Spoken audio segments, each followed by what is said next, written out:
ഡൽഹിയിൽ വായുമലിനീകരണം രൂക്ഷമായതിനാൽ പടക്കങ്ങൾക്ക് എല്ലാ വർഷവും നിരോധനം ഏർപ്പെടുത്താറുണ്ട്. ഇത്തവണയും ഡൽഹിയിൽ പടക്കം പൊട്ടിക്കുന്നതിന് നിരോധനമുണ്ടായിരുന്നു. എന്നാൽ ആ നിരോധനങ്ങളെല്ലാം മറികടന്നുകൊണ്ട് ഡൽഹിയുടെ വിവിധയിടങ്ങളിൽ ഉത്തരേന്ത്യക്കാർ പടക്കം പൊട്ടിച്ച് തന്നെയാണ് ഇത്തവണയും ദീപാവലി ആഘോഷിച്ചിരിക്കുന്നത്. അതിൻ്റെ ഏറ്റവും വലിയ തെളിവുകളാണ് നമ്മൾ ഈ കാണുന്നത്. കാരണം ഗ്രീൻ പടക്കങ്ങൾക്ക് ഡൽഹിയിൽ നിരോധനമില്ല. ഗ്രീൻ പടക്കങ്ങൾ ഉപയോഗിക്കാം, അതായത് ഹരിത പടക്കങ്ങൾ ഉപയോഗിച്ച് ആഘോഷിക്കാമെന്ന് സുപ്രീം കോടതി ഉൾപ്പെടെ കഴിഞ്ഞ ദിവസം പറഞ്ഞിരുന്നു. അതിൻ്റെ അടിസ്ഥാനത്തിൽ ഈ ഹരിത പടക്കങ്ങൾ ഡൽഹിയിൽ സുലഭമായി കിട്ടുകയും അത് ആളുകൾ വാങ്ങി ദീപാവലി ആഘോഷത്തിൻ്റെ ഭാഗമായി പൊട്ടിക്കുകയൊക്കെ ചെയ്തിട്ടുണ്ട്. എന്നാൽ അതിർത്തി ജില്ലകളിൽ നിന്നും അതോടൊപ്പം തന്നെ സംസ്ഥാനങ്ങളിൽ നിന്നെല്ലാം വ്യാപകമായിട്ട് പടക്കങ്ങൾ ഡൽഹിയിലേക്ക് എത്തിയതായിട്ടാണ് റിപ്പോർട്ടുകൾ പറയുന്നത്. അതിൻ്റെ അടിസ്ഥാനത്തിൽ ഈ നിരോധനമുള്ള പടക്കങ്ങൾ ഉൾപ്പെടെ ഡൽഹിയിൽ പൊട്ടിക്കുകയും അത് വായുമലിനീകരണം രൂക്ഷമാക്കാൻ ഇടയാക്കുകയുമെല്ലാം ചെയ്തിട്ടുണ്ട്. നിലവിൽ 360 ഡൽഹിയിലെ വായു ഗുണനിലവാര സൂചിക. അത് വലിയ ഗുരുതരമായിട്ടുള്ള ആരോഗ്യ പ്രശ്നങ്ങൾ സൃഷ്ടിക്കുന്നതാണ് എന്നാണ് കാലാവസ്ഥാ നിരീക്ഷണ കേന്ദ്രവും അതോടൊപ്പം തന്നെ പൊല്യൂഷൻ കൺട്രോൾ ബോർഡെല്ലാം വ്യക്തമാക്കുന്നത്. നിരവധി പടക്കങ്ങളാണ് പൊട്ടിച്ചത്. ഈ കാണുന്നതെല്ലാം ഹരിത പടക്കങ്ങളാണ് എന്ന് നമുക്ക് പറയാൻ സാധിക്കില്ല. കാരണം വലിയ പടക്കങ്ങൾ, വലിയ ശബ്ദവും വലിയ പുകയും എല്ലാമുള്ള പടക്കങ്ങൾ ഉൾപ്പെടെ ഇത്തവണ വിവിധയിടങ്ങളിൽ ഉപയോഗിച്ചു എന്ന് തന്നെയാണ് റിപ്പോർട്ടുകൾ സൂചിപ്പിക്കുന്നത്. വിവിധ തരത്തിലുള്ള പടക്കങ്ങളാണ് പൊട്ടിച്ചിരിക്കുന്നത്. അതിൻ്റെ അവശിഷ്ടങ്ങളാണ് ഈ കാണുന്നത്. വലിയ പുകയും അതോടൊപ്പം തന്നെ വലിയ വർണ്ണങ്ങൾ ഉൾപ്പെടെ ഉണ്ടാകുന്ന നിരവധി പടക്കങ്ങളുണ്ട്. ഇതിൽ ഭൂരിഭാഗവും ഹരിത പടക്കങ്ങളാണെന്ന് ഇവിടുത്തെ ആളുകൾ പറയുന്നുണ്ടെങ്കിലും സാധാരണ ഉപയോഗിക്കുന്ന വലിയ ആഘോഷങ്ങൾക്കെല്ലാം ഉപയോഗിക്കുന്ന പടക്കങ്ങൾ ഉൾപ്പെടെ ഉണ്ട്.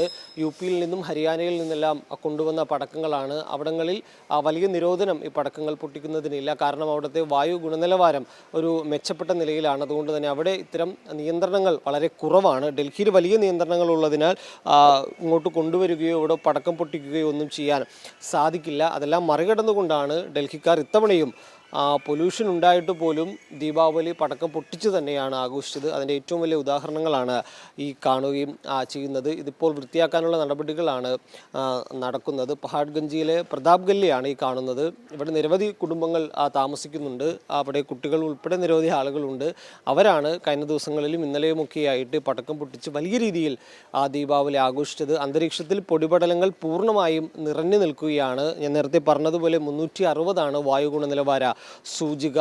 100-ന് മുകളിൽ പോയാൽ പോലും അത് മനുഷ്യർക്ക് ശ്വസിക്കാൻ സാധിക്കുന്ന യോഗ്യമായ ഒരു വായുവല്ല. ആ സമയത്താണ് എയർ ക്വാളിറ്റി ഇൻഡെക്സ് 360-ലേക്ക് അടുത്തിരിക്കുന്നത്. ഇത് വരും ദിവസങ്ങളിൽ കൂടി വർദ്ധിക്കാനുള്ളൊരു സാഹചര്യമുണ്ട്. കാരണം കർഷകർ ഉൾപ്പെടെ ഈ വൈക്കോലുകൾ കത്തിക്കുന്നത് വിവിധയിടങ്ങളിൽ ആരംഭിച്ചിട്ടുണ്ട്. ഹരിയാനയിലും ഉത്തർപ്രദേശിൻ്റെയും എല്ലാം അതിർത്തികളിൽ ഈ വൈക്കോലുകൾ കത്തിക്കുന്നുണ്ട്. ഇത് വലിയ രീതിയിലുള്ള പ്രതിസന്ധികൾ സൃഷ്ടിക്കുന്നുണ്ട്. അതിനിടയിലാണ് ഈ പടക്കങ്ങൾ കൂടി പൊട്ടിച്ചുകൊണ്ട് വായുമലിനീകരണം കുറെ കൂടി മലിനമാക്കിയിരിക്കുന്നത്.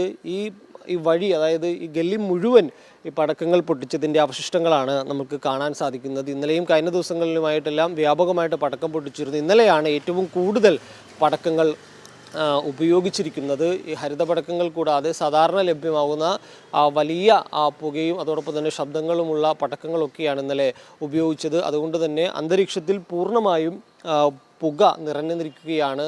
ഞാൻ ഫ്ലാറ്റിൽ നിന്ന് ഇങ്ങോട്ട് വരുന്ന വഴി വാഹനത്തിലാണ് വന്നത്, ബൈക്കിലാണ് വന്നത്. ആ സമയത്ത് തന്നെ കാഴ്ച പരിമിതി വളരെ ബുദ്ധിമുട്ടുണ്ടാക്കിയിരുന്നു. കാരണം ദൂരക്കാഴ്ച വളരെ കുറവായിരുന്നു. 100 മീറ്റർ അപ്പുറത്തേക്ക് കാണാൻ പറ്റാത്ത ഒരവസ്ഥയിലേക്ക് അത്രയും പൊടിപടലങ്ങൾ നിറഞ്ഞു നിന്നിരുന്നു. വരും ദിവസങ്ങളിൽ കൂടി ഈ പ്രശ്നം ഉണ്ടാകുമെന്ന് സർക്കാർ അറിയിച്ചിട്ടുണ്ട്. ഇതിനെ എങ്ങനെ മറികടക്കാം എന്നതിനെക്കുറിച്ചുള്ള ആലോചനകൾ കൂടി ഇപ്പോൾ ആരംഭിച്ചിട്ടുണ്ട്.